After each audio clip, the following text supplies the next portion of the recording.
Kami berharap ke depannya tempat ini bukan hanya milik kita, tapi milik semuanya.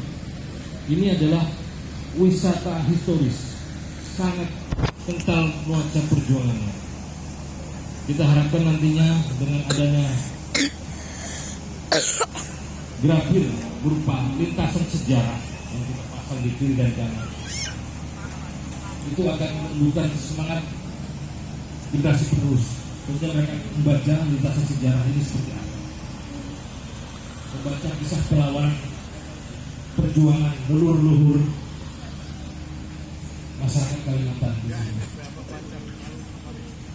Dan tentunya ke depan semakin banyak wisatawan yang edukasi datang ke sini untuk edukasi sejarah, yang semoga bisa mengubah PAD Toba. Demikian yang dapat saya sampaikan. Terima kasih atas perhatiannya. Saya tutup. Wabillahi taufiq wal hidayah. Wassalamualaikum warahmatullahi wabarakatuh.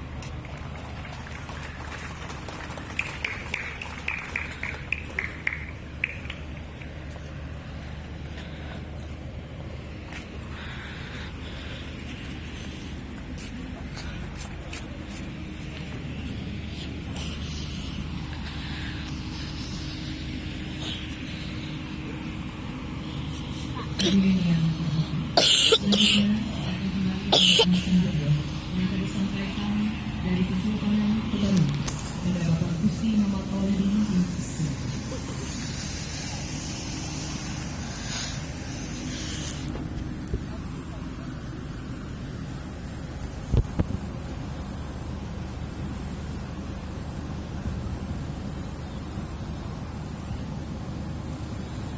Assalamualaikum warahmatullahi wabarakatuh. Salam sejahtera untuk kita sekalian.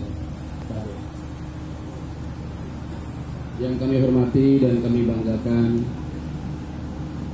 Bapak Wakil Bupati yang berkenan hadir pada kesempatan malam hari ini dalam acara malam renungan di Monumen Palagan Sambi ini.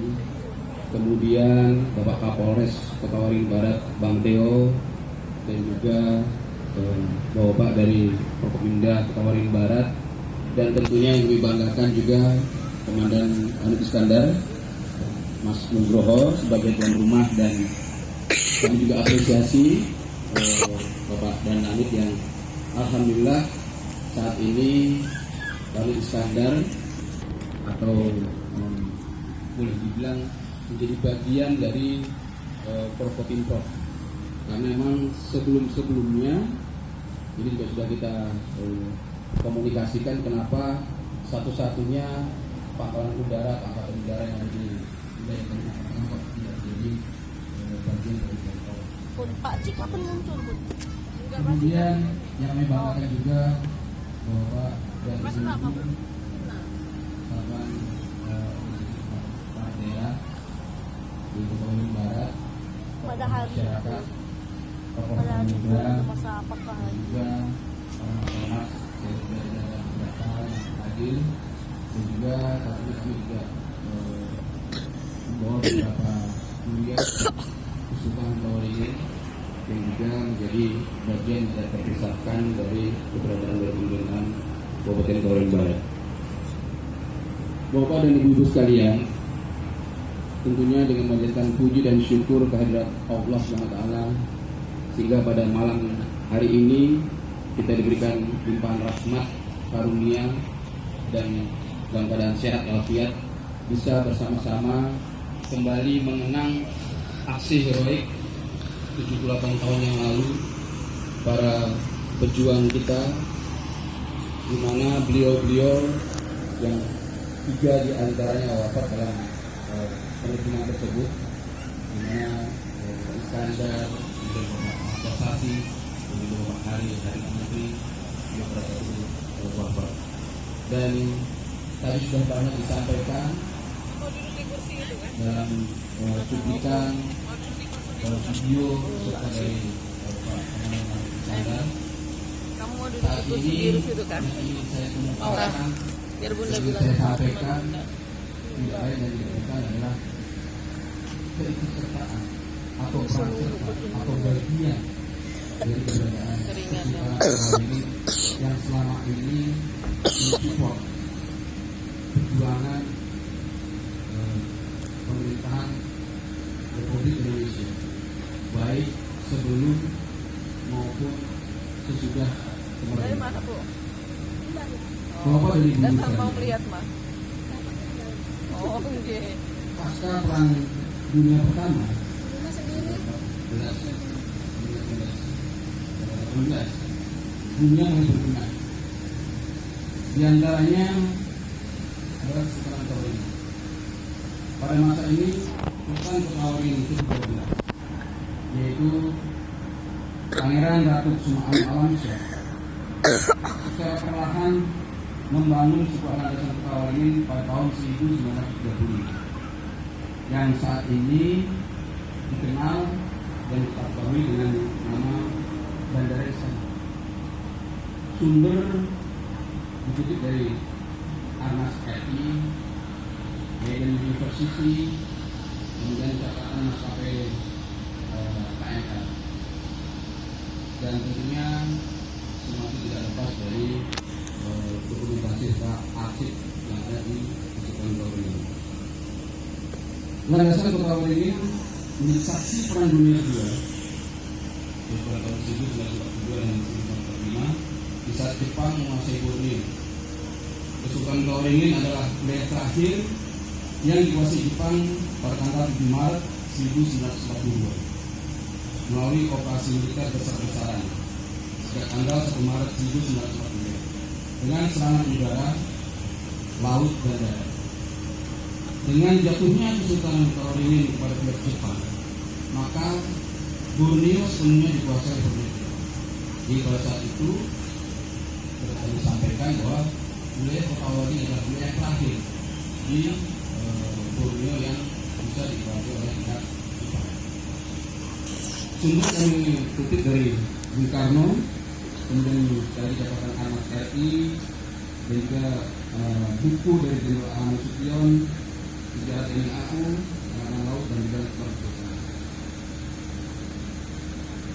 Bapak dan Ibu sekalian, terhadap pasca Perang Dunia Kedua, di mana Jepang telah menyerah pada sekutu. Sementara itu, pada tanggal 27 Desember 1945, Kesultanan Torini secara resmi menyatakan bergabung kepada Republik Indonesia dan bendera merah putih tiba di alun-alun dari tanah Sultan Torini. Yang pada saat itu di mana Sultan Torini ke-14, Pangeran Alamsyah beserta jajarannya yakni kepala pemerintahan Indonesia di Barat Barat. Bersamaan dengan hal tersebut terbentuklah parlemen daerah, yaitu Komite Nasional Indonesia Daerah atau KNID berdasarkan Undang-Undang Republik Indonesia Nomor 1 Tahun 1945. Setelah itu Sultan Torini ke-14 untuk Pangeran Ratu Alamsyah bersama rakyat Kota Torini mengadakan sumpah setia berada di belakang pemerintah Republik Indonesia.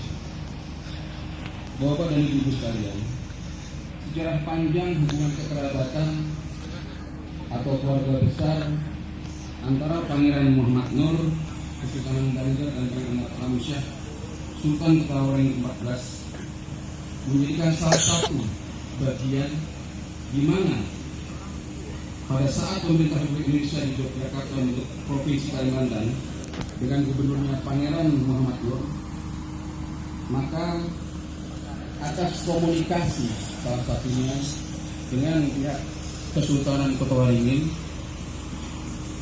untuk menghadapi ancaman serangan agresi militer saat ini, di mana wilayah Kalimantan khususnya Kota Torini menjadi target waspada, maka kesepakatan antara Gubernur Kalimantan dan Kasau Komandan Dasar Pak Komandan Udara Iskandar dan juga dari Lintasan Sejarah yang video tadi, maka tanggal 17 Oktober 1947 yang dikenal sebagai hari lahirnya pasukan khusus atau Kopasda TNI AU ini menjadi bagian yang penting dalam perjalanan sejarah Republik Indonesia. Bapak dan Ibu sekalian, poin utama yang ingin kami sampaikan dalam kesempatan Aku curiga pada kayak malam hari aku. ini, Kesultanan Polri berharap Betul. tanggal 15 Oktober 1947 yang merupakan hari-harinya pasukan Kopaska Tni Oh, Irfan malah. dan selalu dikenal sebagai hari di mana penerbitan pertama itu dilakukan. Tentunya kita juga dari pemerintah daerah mengharapkan bisa selalu memberikan ruang, waktu dan juga perhatian kepada konteks perjuangan seperti ini. Dan salah satu yang juga bisa dilupakan adalah perjuangan yang dilaksanakan oleh pengelola berserta jajarannya. Jadi kalau dicatatkan ada dua aksi heroik perjuangan masyarakat Polri Barat dan saat itu di era Kesultanan Polri dalam menghalau kembali berkuatanya atau totalnya pihak Belanda di Indonesia. Sekali lagi bahwa momentum saat ini tadi sudah dilupakan oleh Bapak Komandan Iskandar, aksi-aksi heroik perjuangan patriotisme yang ada saat ini tentunya harus terus diceritakan agar senantiasa masyarakat kita terutama generasi muda bangga dengan perjuangan yang dilakukan saat ini. Dan tentunya harapannya tidak lain tidak bukan kita semua masih memiliki kebanggaan, kecintaan terhadap seluruh yang sudah dilakukan oleh masyarakat, terutama pada era perjuangan. Bapak dan Ibu sekalian, mungkin hanya itu yang kami sampaikan. Kami mohon maaf bila tadi masih banyak berita yang sudah kami sampaikan. Mohon maaf, bila kami tarik. Wassalamualaikum warahmatullahi wabarakatuh.